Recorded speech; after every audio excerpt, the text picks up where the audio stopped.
একটি পাখি দেখে একজন মানুষ কাজ করা বন্ধ করে দিল, কিন্তু তারপর যা ঘটল তা অবিশ্বাস্য। অনেক বছর আগে একটি ছোট্ট গ্রাম ছিল। গ্রামের চারদিকে ছিল সবুজ গাছপালা, ধানের ক্ষেত আর ছোট ছোট কাঁচা ঘর। সেই গ্রামেই বাস করত এক গরিব মানুষ। তার নাম ছিল আব্দুল্লাহ। আব্দুল্লাহ খুবই গরিব ছিল। তার ছোট্ট একটি কুঁয়ে ঘর ছিল, সংসারে ছিল তার স্ত্রী আর 2টি ছোট সন্তান। প্রতিদিন ভোরে ফজরের নামাজ পড়ে সে জঙ্গলে কাঠ কাটতে যেত। সেই কাঠ বাজারে বিক্রি করে যা টাকা পেত তা দিয়েই কোনো রকমে সংসার চলত। অনেক সময় এমনও হয়েছে যে সারা দিন কাঠ কেটে বাজারে নিয়ে গেলেও ঠিকমতো বিক্রি হতো না। তখন বাড়িতে ফিরে তার সন্তানদের ক্ষুধার্ত মুখ দেখে তার চোখে পানি চলে আসত। কিন্তু এত কষ্টের মাঝেও আব্দুল্লাহ কখনো নামাজ ছাড়ত না।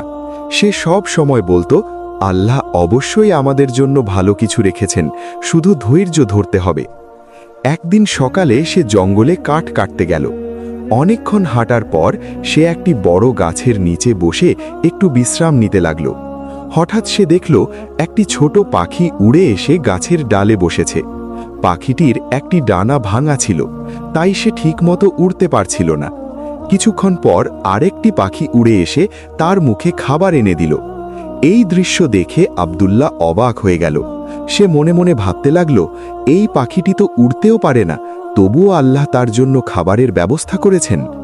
এটা দেখে তার মনে আল্লাহর প্রতি আরও বিশ্বাস জন্মালো। কিছুক্ষণ পরে সে আবার জঙ্গলে কাঠ কাটতে শুরু করল। কিন্তু সেদিন তার মনে একটা নতুন চিন্তা এলো। সে ভাবল, যদি আল্লাহ এই অসহায় পাখিটিকেও খাবার দেন, তাহলে আমি কেন এত কষ্ট করি? আল্লাহ নিশ্চয়ই আমাকে এমনিতেই রিজিক দেবেন। এই চিন্তা করে সে সেদিন তাড়াতাড়ি বাড়ি ফিরে গেল এবং কাজ করা বন্ধ করে দিল। কয়েকদিন এভাবেই কাটতে লাগল, কিন্তু ধীরে ধীরে তার ঘরের খাবার শেষ হয়ে গেল। সন্তানরা ক্ষুধায় কাঁদতে লাগল। এক রাতে সে খুব দুঃখ নিয়ে ঘুমিয়ে পড়ল। ঘুমের মধ্যে সে স্বপ্ন দেখল, একজন জ্ঞানী বুড়ো মানুষ তাকে বলছে, আব্দুল্লাহ, তুমি কি দেখেছিলে? সে বলল, আমি দেখেছিলাম একটি ভাঙা ডানার পাখিকে আর একটি পাখি খাবার এনে দিচ্ছে। তখন সেই বুড়ো মানুষটি বলল, তুমি কেন ভাঙা ডানার পাখির মতো হতে চাও? কেন তুমি সেই পাখিটির মতো হতে চাও না যে অন্যকে খাবার এনে দেয়? এই কথা শুনে আব্দুল্লাহর ঘুম ভেঙে গেল। সে বুঝতে পারল যে সে ভুল বুঝেছিল। আল্লাহ আমাদের রিজিক দেন, কিন্তু আমাদের পরিশ্রম করতেও বলেন। পরদিন ভোরে সে আবার ফজরের নামাজ পড়ে জঙ্গলে চলে গেল। আগের চেয়েও বেশি পরিশ্রম করতে লাগল। কিছুদিন পর আল্লাহ তার রিজিকে বরকত দিলেন। তার কাঠ ভালো দামে বিক্রি হতে লাগল। ধীরে ধীরে তার সংসারের অবস্থা ভালো হতে শুরু করল। সেই দিন থেকে আব্দুল্লাহ সব সময় মানুষকে বলতো, আল্লাহর উপর ভরসা করো, কিন্তু পরিশ্রম করা কখনো বন্ধ করো না, কারণ আল্লাহ তাদেরই সাহায্য করেন যারা চেষ্টা করে। এই গল্প থেকে আমরা একটি বড় শিক্ষা পাই।